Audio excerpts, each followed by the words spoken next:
Swiss bank అనే మాట వార్తల్లో మనం తరచుగా వినే మాట. ఇంతకీ స్విస్ బ్యాంక్ అంటే ఏంటి? ఎలా ఉంటుంది? ఎక్కడ ఉంది? ఎక్కువగా నల్లధనాన్ని స్విస్ బ్యాంక్లోనే ఎందుకు దాచుకుంటారు? ధనవంతులకు ఇదంటే ఎందుకంత ఇష్టం? ఇక్కడ స్విస్ బ్యాంక్లో ఖాతా తెరవాలి అంటే ఏం చేయాలి? ఎవరు ఈ స్విస్ బ్యాంక్లో అకౌంట్ ఓపెన్ చేస్తారు? ఎందుకు చేస్తారు? ఒకప్పుడు స్విట్జర్లాండ్ అతి పేద దేశం, మరి అత్యంత ధనిక దేశాల్లో ఇప్పుడు ఒకటిగా మారింది. ఎలా స్విట్జర్లాండ్ అంతటి ధనిక దేశంగా మారింది? ఇలాంటి ఎన్నో రకాల ప్రశ్నలకు సమాధానాలు, స్విస్ బ్యాంక్ నిజాలను ఈ ఎపిసోడ్లో తెలుసుకుందాం. Hello, I'm Lavanya. Welcome to Yuvraj infotainment channel.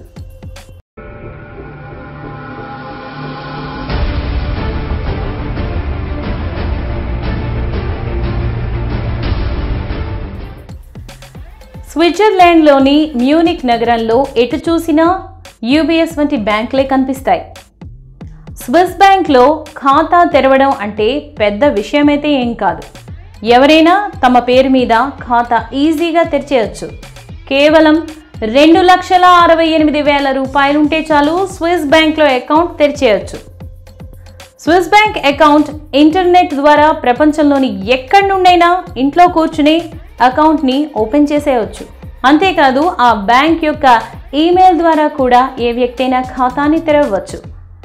ఖాతా తెరిచేందుకు ఉద్దేశించిన ఫామ్లో ఆ సదరు వ్యక్తికి చెందిన పాస్పోర్ట్ వివరాలను తెలియజేయాలి. అలాగే proof of your economic background గురించిన విషయాలు, అంటే మీరేం చేస్తున్నారు, మీ తల్లిదండ్రులు ఏం చేస్తున్నారు, మీ తాతలు ఏం చేసేవారు, మీకు ప్రస్తుతం ఎంత ఆస్తి ఉంది, ఏ దేశానికి చెందినవారు మీరు, మీ డబ్బు ఉన్న వివిధ బ్యాంక్ అకౌంట్లకు సంబంధించిన ఒరిజినల్ డాక్యుమెంట్స్ కూడా మీ దగ్గరే తప్పనిసరిగా ఉండాలి. వాటి సంబంధిత డాక్యుమెంట్ కాపీలను కూడా జత చేయాల్సి ఉంటుంది.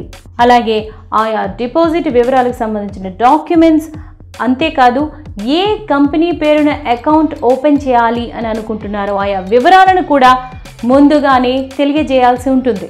అయితే వ్యక్తిగత ఖాతాను, అంటే పర్సనల్ అకౌంట్ని ఓపెన్ చేయాలనుకుంటే మాత్రం ఆ సదరు వ్యక్తి స్విట్జర్లాండ్లో ఉన్న స్విస్ బ్యాంకు తప్పనిసరిగా రావాల్సి ఉంటుంది. అయితే ఇక్కడ ఇంకొక వెసులుబాటు కూడా ఉంది.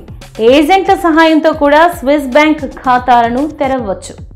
స్విస్ బ్యాంక్లో నెంబరింగ్ అకౌంట్ సిస్టమ్ ఉంటుంది. అంటే ఎవరైనా ఖాతా కలిగిన వ్యక్తి ఏవైనా ట్రాన్సాక్షన్స్ చేయాలి అని అనుకుంటే ఒక ఇతమిద్దమైన నెంబర్ సహాయంతోనే ఆ ట్రాన్సాక్షన్ అనేది జరుగుతుంది.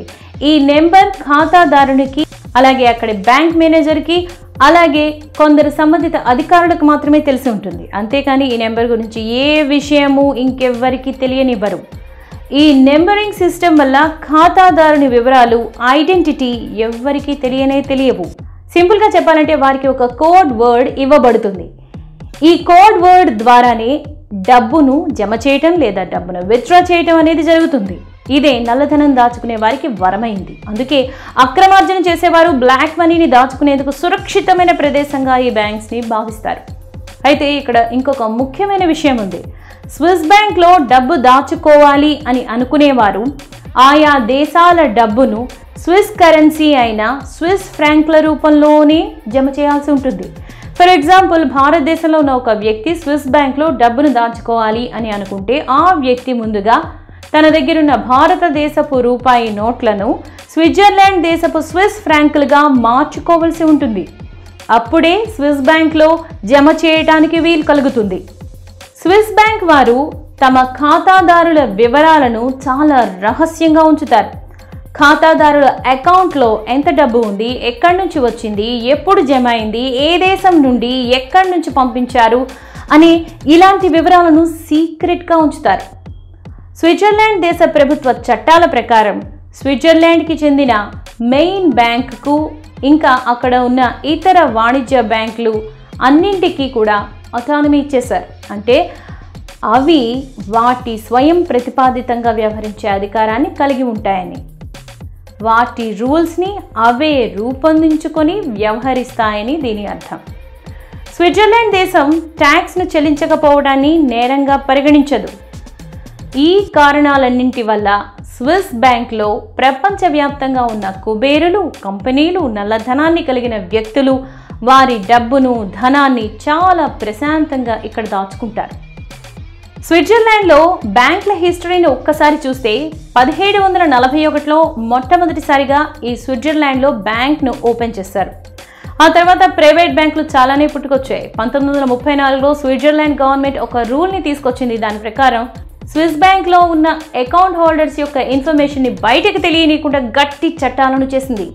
ఈ ఒకే ఒక్క రూల్తో ప్రపంచంలోని అనేక మంది అపర కుబేరులు అడ్డదారులో సంపాదించిన నల్ల డబ్బుని రాజకీయవేత్తలు, మాఫియా ముఠాలు, మత్తుమందులు, ఆయుధాల వ్యాపారాలు చేసే అవినీతి పరులకు వరమైంది. రెండవ ప్రపంచ యుద్ధ సమయంలో నాజీ నాయకులు పెద్ద ఎత్తున బంగారం, డబ్బు ఇక్కడ దాచుకున్నారు. మన భారతదేశానికి చెందిన నల్ల డబ్బు మాంత్రికులు కూడా ఇక్కడే డబ్బు దాచుకున్నారు. ఇలా అవినీతి డబ్బు స్విస్ బ్యాంక్లో ఉందని, వారి వివరాలను తెలియజేయాలని భారత్తో సహా చాలా దేశాలు స్విట్జర్లాండ్ మీద ఒత్తిడిని తెచ్చాయి. అప్పుడు ఆ దేశం చెప్పిన విషయం ఏమిటంటే, స్విస్ బ్యాంక్లో ఉన్నది అవినీతి సొమ్ము అని సరైన ఆధారాలను చూపిస్తే ఆ అకౌంట్ యొక్క వివరాలను వెల్లడి చేస్తామని చెప్పింది.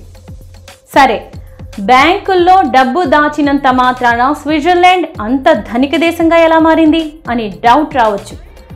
అసలు విషయం ఏమిటంటే, బ్యాంక్లో డబ్బు ఎక్కువగా ఉండటం వల్ల బయట కంపెనీలకు, వ్యాపారవేత్తలకు లోన్లను అంటే అప్పులను ఇస్తారు.